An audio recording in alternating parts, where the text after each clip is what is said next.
morning show. It's Donnie's morning show. The weird way to start your day and learn some new info. This is the morning show. It's Donnie's morning show. The weird way to start your day and learn some new info. This is the morning show. This is Donnie's morning show. The weird way to start your day and learn some new info. This is the morning show. It's Donnie's morning show. The weird way to start your day and learn some new info.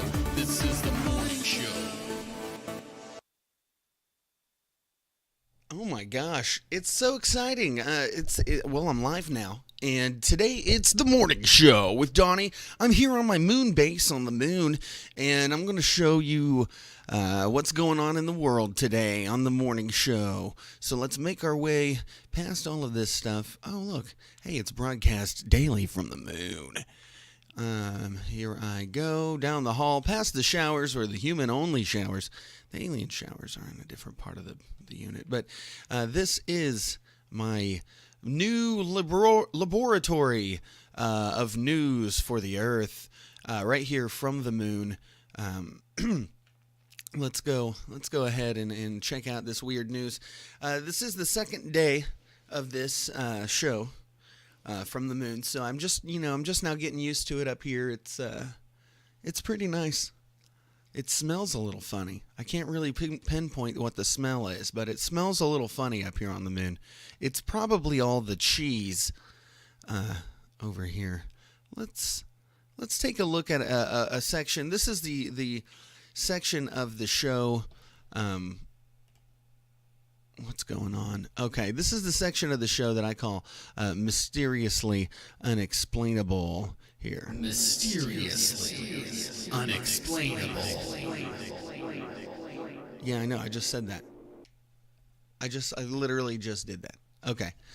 This is Mysteriously Unexplainable. Today, in Mysteriously Unexplainable, we're going to be talking about the Beast of Bray Road. So this is pretty cool. I'm not entirely familiar with this, okay? But this is one of those local mysteries. It's not from where I'm from, but it's from, let me say, Wisconsin. Here, I'll get that ad out of my way. The Beast of Bray Road's a creature that many people claim to see in Racine, Walworth, and Jefferson counties in Wisconsin. The first reported sighting of the creature happened on Bray Road near Elkhorn. So the sightings are what lent the beast its name. However, sightings do not occur on Bray Road. So it's a misnomer, first off. So that's kind of disappointing. It looks like it eats babies and creps out heads.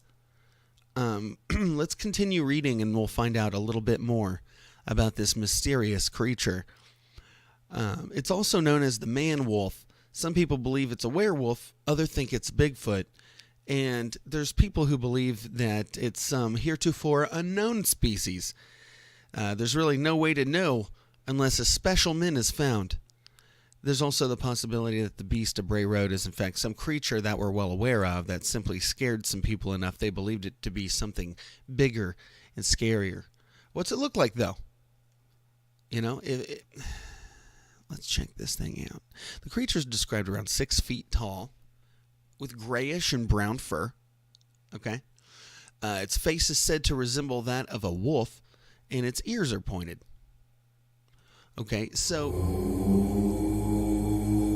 what in the weird news? I guess it's time for weird news. Holy guacamole! I wasn't really expecting that. It just kind of came out of nowhere. All right, well, the Beast of Bray Road, first off, we knew that it's not on Bray Road. Second off, it's probably a Bigfoot or something. Oh, man. Okay, so let's go right over here. I guess I'm going to just teleport right back here to my spot down here in the lower corner where we can talk about this. The man finds a decade-old letter from his late father on his computer. Okay, so this old computer here, you know, many of you have old technology laying around the house that's just sitting there in the back of a closet. It's out in the garage. You haven't turned it on. You don't even know if it works anymore, okay? This guy was curious, and he found a decades-old computer in his parents' attic. He turned it on, and he found a whole bunch of games, okay? He also found a letter from his late father. So, John Pfaff, a professor at Fordham University School of Law, said he found the Apple IIe computer in the attic of his parents' home and decided to see if it still worked. He said the computer sat in my parents' attic for years, for decades. The professor said he was surprised to find it not only still worked, but he asked if he wanted to continue. It asked if he wanted to continue a saved game of Adventureland. So you're telling me this guy found a computer. He's like, I wonder if this thing works. He plugs it in, fires it up, crosses his fingers, and it says, "Would you like to continue your game of Adventureland?" That's pretty rad. Pfaff's now viral Twitter thread featured photos of other games he tried out, including Neuromancer, which came to the attention of William Gibson, the author of the book of the same name that served as the game's inspiration. So the guy who wrote the book was even interested in the fact that he found this, the book Neuromancer. That's pretty rad. Pfaff said going through the floppy disks with the computer, which dates from 1983, uncovered an even more special gem. His father wrote a letter to him more than 30 years ago on this. What are the chances, guys? What are the chances of something like this happening? This is just too crazy. I just found this letter my dad typed to me in 1986. Okay, that's when I was born. Is 1986. Okay, and that's when this guy's dad wrote him this letter on this old Apple IIe. When I was 11 and at summer camp, I really wonder what my theory about the daily newspaper comic Spider-Man was. Oh, because his dad apparently was like, I believe your theory about Spider-Man. It's pretty cool. My dad passed away almost exactly a year ago. It's amazing to come across something so ordinary from him. That is weird. It's a kind of a coincidence.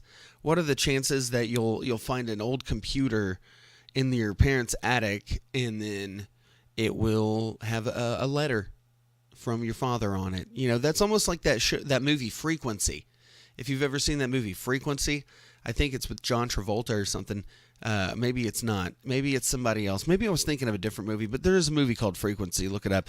The next section of the show today, where am I even going? Oh, okay. I guess we could go over here. You know, sometimes these stories, clearly that was an American guy. I like to be a little more cultural, though, with my stories. So right now I'm going to, we're going to have a section called What in the World? What in the World is a section of the show where I just basically, check out what's going on in the world. So over here, I'll get my trusty Globe, the Globe O News, and we'll talk about a German town who refuses to name their streets. So I was looking around the old planet Earth, and I found a street named Hilgermission or something. And they don't have street names. You can't really Google map it very easily. You can't Google Street View very easy. How are you going to do that? Okay, so voters in a town in northwest Germany have delivered a resounding message to their local council. Keep our streets nameless. They don't want any names on their roads. Residents of Hilgermissen were asked to take part in a referendum to decide whether or not local roads should be given names, with current addresses providing a challenge for visitors who don't know their way around. Maybe that's the point. You ever thought about that? That people don't really want people who don't live in their town to be walking around their city and knowing where they live. Well, anonymity is necessary on some level. Residents were here. History dictates that they're only made up of house numbers and name of an old village, with Hilgermissen having been formed out of several small communities in the 1970s. The town, no doubt the stuff of satellite navigation nightmares, now has 2,200 people living in it, and 60% of those who voted in the referendum said they wanted the existing system to be maintained. It's been suggested by the council that giving each street a name would make it easier for the likes of emergency services and delivery drivers, but not enough locals agreed in the vote held on Sunday. So so this street this town has no. It was made up of a bunch of towns, little towns, and then they turned it into one big town because it's only got 2,000 people still yet. Public broadcaster NDR said some residents had noted an irritable atmosphere between supporters and opponents of the proposal in the build-up to the referendum, but the result is binding for the next 2 years.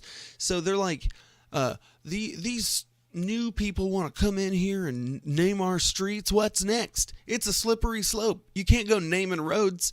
Pretty much next, you'll be asking us to have zip codes and time zones. But in the next 2 years, they're going to remain street nameless.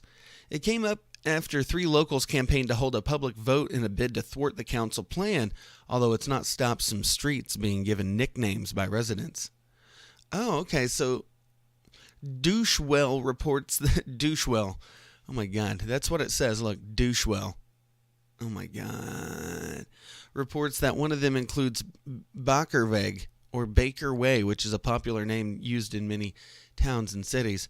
So that's probably where the Bakers live. Uh-huh. All right. Well, that's the interesting the news from this segment that I like to call What in the World? Oh man, what in the world? So I do want to take a minute, a second, to show you dudes something near and dear to my heart. They've trapped me on this lunar base to be able to do this. This is Dr. Lobotomy's Insanity Cinema. It's not like that other show that you've probably seen on the streaming service on your phone or TV. Man, I really need to get them to get in here and clean. It is just getting to be ridiculous. All right, so one day a week. That didn't load. One day a week. I need to bring water in here. I did the same thing yesterday. One day a week, we're going to have a movie night on right here on Twitch or wherever you're watching this from at the moment. Look at these movies. Okay, Attack of the Giant Leeches, A Trip to the Moon. These are classics, guys. Phantom Planet, Curse of the Swamp Creature. What do we got here? Master of the World, Carnival of Souls, Message from Space. There's all of those films and a whole lot more. 26 movies in the first 6 months. We're going to do these, and you get to be here while we do that. These are all in the public domain. Like the screen says, our films are in the public domain, and as such are free to legally stream. So enjoy it. There's that popcorn machine, which is out of popcorn. If you guys could, send me some popcorn to the moon.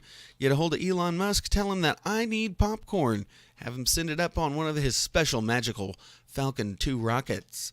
All right, we're going to go back into the newsroom. And we're going to do some more weird news.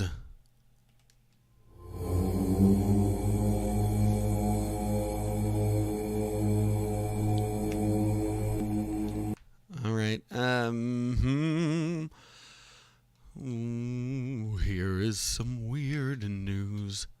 Okay. I don't have I don't have an animation for this segment, but I think that it's very far out. It's freaking far out, okay? So here comes a little bit of news. I don't know what that is. Destructoid says ancient shark species named after Namco's Galaga. See that beastie in the picture above? No, I don't actually. I don't. Oh, look. It looks like one of the little fighters from Galaga. Okay, that's the newly discovered species of shark that paleontologists believed existed 70 million years ago. The sea creature was discovered after its teeth were found embedded in sedimentary rock. I wonder if that means that this thing ate rocks. Oh, maybe probably not. Leftover from a dig that uncovered the famous Tyrannosaurus Rex. So they found these teeth in the same rocks that they found the T-Rex in. But what does this have to do with video games, you might be asking? Well, it appears that these tiny shark molars look pretty similar to the brave little ship in Namco's 1981 arcade classic, Galaga.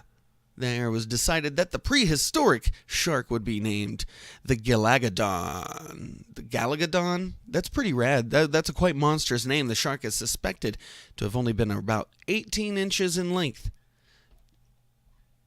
Same. It amazes me that we can find microscopic shark teeth sitting right beside the bones of the largest predators of all time. These teeth are the size of a sand grain. Oh my God, these teeth are the size of a grain of sand, you guys. Without a microscope, you just throw them away. Oh. So, the Galagadon... Okay, so there's this 18... They're claiming that there's an 18-inch shark. It's about like this. Well, you know, I mean, your phone's probably, or wherever you're watching this, is probably a little different. So they're claiming that there is an 18-inch shark that has somehow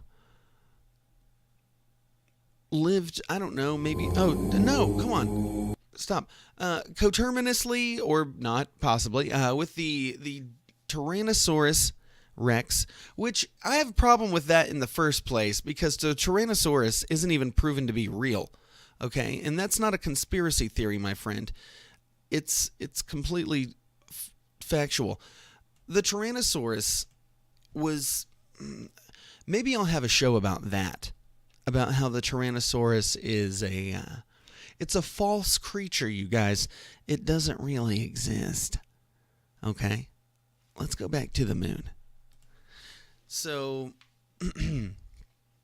that's been, well, what do we got here? Mysteriously unexplainable, we talked about that. Did this and this, did the weird news, and what in the world? I guess that's it for this. We do have one last segment on the show that I wanted to share with y'all today. Just give me one moment while I cue this up. But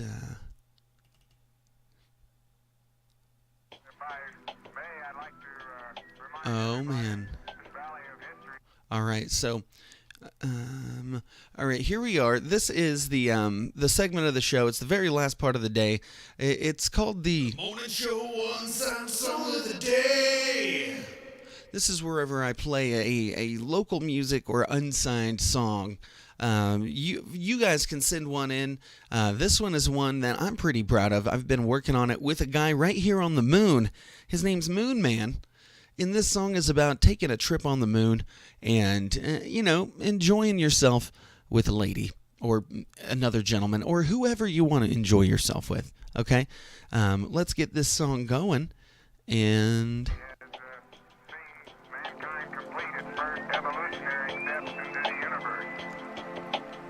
Oh, yeah. These are my vocals. Well, not there. It's a robot or something. Astronaut. I got 2 suits, a rocket ship and most food groups, a checkered blanket and a helmet and a moon boots. I'm rigging up a little voodoo, getting my ship. Wanna take this trip with you, who makes my headspace flip? So grab a bag and get in my rocket into space. We'll never need a map to reach this interstate, a way to see the stars and never to reverse. We'll take the first evolutionary steps into the universe. Oh, it's like the sun don't shine when you're living in a pantomime. So be my Valentine among the satellites. We get lost, it's black and white and maybe tongue-tied. Oh, see, my heart's an astronaut. You know me and I like you a lot. The countdown could be taking place, and then we can blast into space. It used to keep it sound out in space, doesn't it? You hear that? That whistling sound?